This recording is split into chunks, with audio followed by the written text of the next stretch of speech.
Hello everyone, welcome back to the channel. In this video we are going to tackle classic problem in computer science, that is calculating the factorial of a number. We denote the factorial of a number by writing the number itself followed by the exclamation sign. Factorial of a number, let's suppose n, is a product of all the numbers in a range n to 1, both inclusive. For instance, over here you can see we want to calculate the factorial of 5. So we collected all the numbers that fall within the range of 5 and 1, all inclusive, and then we calculate their product. The factorial of 5 is 120, factorial of 4 is 24, factorial of 1 is 1, 0 is 1. Now what I said is, if you want to calculate the factorial of n, you will do the product of all the numbers starting from n till 1. So you can say that n into n minus 1 into n minus 2, and you keep doing it until you do not reach 1. You can also write it like 1 into 2 into 3, and you keep doing the product until you do not reach the number itself. Having said that, let's understand the logic that you are going to write inside the code. Suppose n is the variable which is going to hold the number being input by the user. I'm going to hard code its value for now. Let's suppose it is 5, and we will also define a variable fact which I will set to 1. Why I'm setting it to 1? Because I want to make it a neutral multiplier, because if you multiply 5 by 1, it will keep it 5. If you multiply it by 4, it is going to keep it as 4. It does not make any changes in the number. Now it is the variable which is going to keep the factorial of the number after applying the logic, and then we will now write down the loop which will iterate through the numbers that the range function will generate for us. So we will say that for I in range. So range is the function which is going to generate the sequence of number for us. So keeping in mind the first logic, we can start from n till 0 with negative step size 1. So n is going to act as a start point, 0 is going to act as a stop position, and this is the upper limit of the sequence which is not included in the sequence of number that range function generates. So it will generate number till 1, keeping 0 exclusive.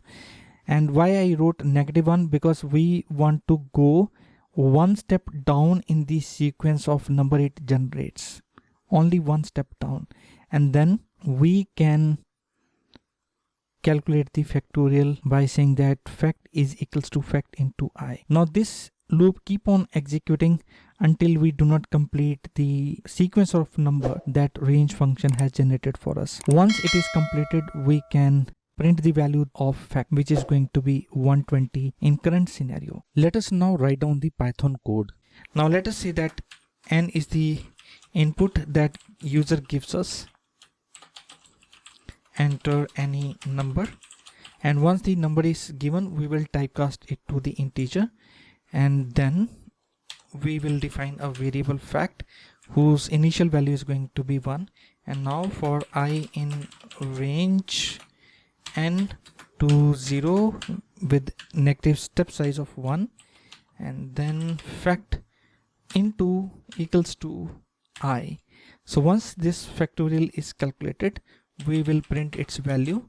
We will say that the factorial of n is fact, and we will format it, and let us execute it now. Input 5, it says that the factorial of 5 is 120, factorial of 1 is 1, factorial of 0 is 1. Now let us see how we can write down the logic which matches the second scenario. So this is going to be the scenario 1.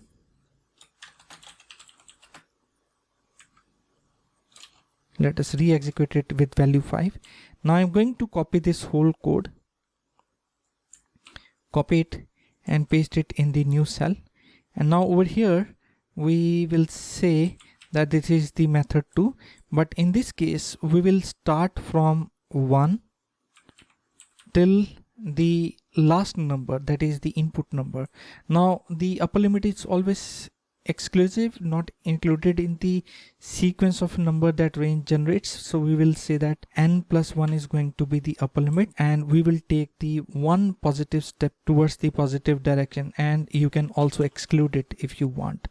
Let us execute it. Everything remains same, and the input number is 5. It generates 120 as a result of the factorial. Let us say that next number is 4. It is giving us result 24. Now 1 is 1, 0 is 1.